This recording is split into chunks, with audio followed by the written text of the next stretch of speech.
Hi everyone, I'm Lisa Zembrodt, Principal and Senior Director of Schneider Electric Sustainability Business. I'm here with Michael Cox, APAC Sustainability Consulting Director, and we're here to talk about the mandatory climate-related financial disclosure regulation coming your way very soon. Welcome to Sofa Chats. Thanks, Lisa. It's lovely to be here. And it is exciting to be talking about this because we've seen a lot of changes and a lot of evolution in the way Australian businesses have been tackling sustainability and climate change over the last few years, culminating in more recent times around a real focus on net zero and in science-aligned targets. What's exciting now is we're seeing mandatory disclosure coming our way from the middle of next year. How do you find those two relate to each other? What are you seeing? Well, certainly net zero and CRFD are related, right? Because they're both about climate change, but they are quite different in a few different ways.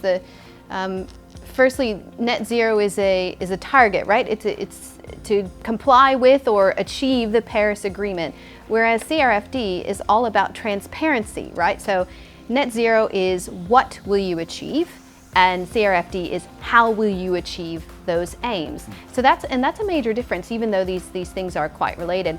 The second thing is all around adaptation, right? We know that companies can affect climate change, but we also know that companies are affected by climate change.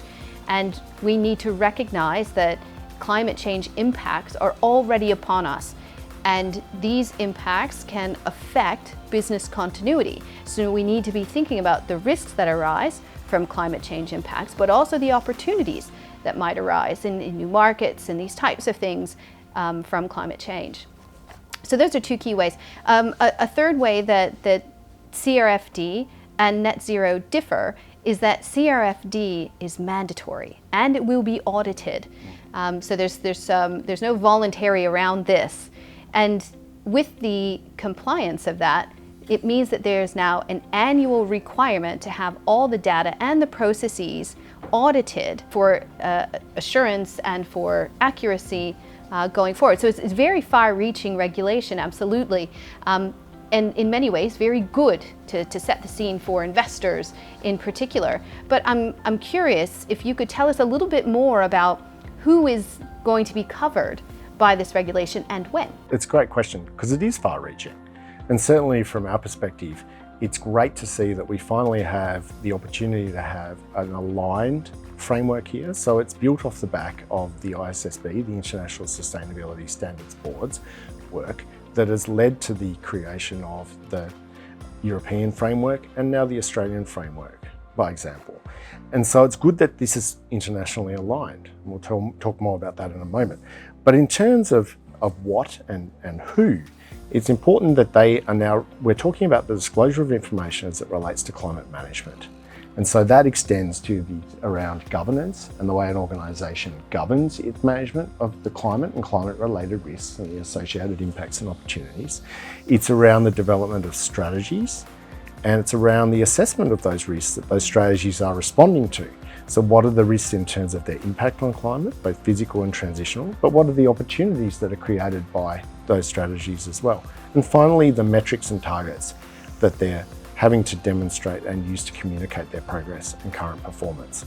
So that's where the real focus is, around those four elements. And then from that, those that are all affected by this, year one is FY25. So this is organisations commencing 1 July 24, which is not that far from now. And those organisations in the first instance are complying with or having to disclose in line with the first round of expectations, which focus on governance and their systems and processes around governance. So the who is responsible for the what aspect of risk management and strategy ownership and execution, and the reporting of metrics and targets. So it's transparent disclosure of the accountability for managing climate. And the second part is, and as an early part of their progressive adoption, is the reporting of their operational emissions. So that's the scope 1 and 2 emissions that they directly control around energy, electricity, natural gas, liquid fuels, vehicles, those types of emission sources, refrigerants and such. So that's their year one obligations. And I think a lot of that cohort of large organisations that are currently reporting against NGERS, the National Greenhouse and Energy Reporting, or are captured in the Group 1 organisations that are those that have greater than 500 employees, greater than $1 billion worth of assets, or greater than $500 million worth of revenue. Those organisations, it's probably not that much of a leap to get the governance and the operational emissions in hand, but I think it's year 2 that's going to really present the big leap and the big step change, because they've got to do that risk analysis and that assessment around their impact and the opportunities to influence climate change. And they've got to build the strategies and report on their progress of implementation of those strategies. And then they've got to be transparently communicating their performance using the metrics and targets against those strategies. And so that's probably what I see in the market to be a larger step.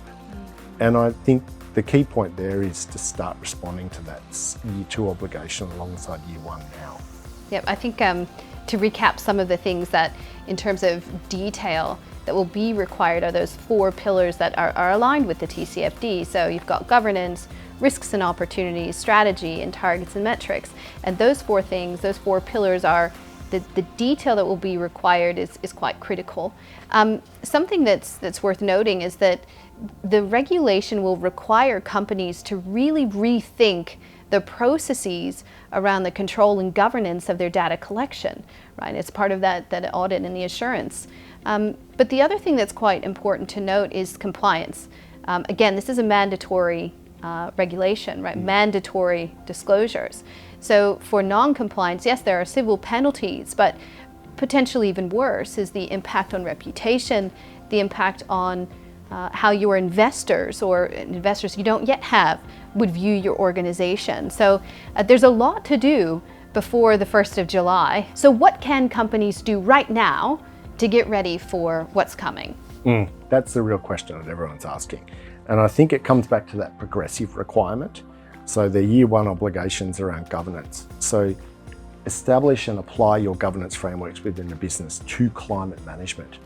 Articulate transparently and for the open market what your framework exists, who's participating in it, what their responsibilities are, how we're measuring their contribution, the like. The governance framework is the first step. And that underpins the ability to respond to the rest, I think. And so the other half of that is for year 1 is those scope 1 and 2 emissions. So it's about data management. It's about sourcing that data in a repeatable, consistent manner, progressing it into the emissions calculations in a way that's once again transparent, repeatable, benchmarked against the global standards and requirements like the Greenhouse Gas Protocol, and being able to demonstrate to the auditor when they're undertaking their assurance that this is truly a documented, repeatable process that can be relied upon by the market. And so that's where they're starting.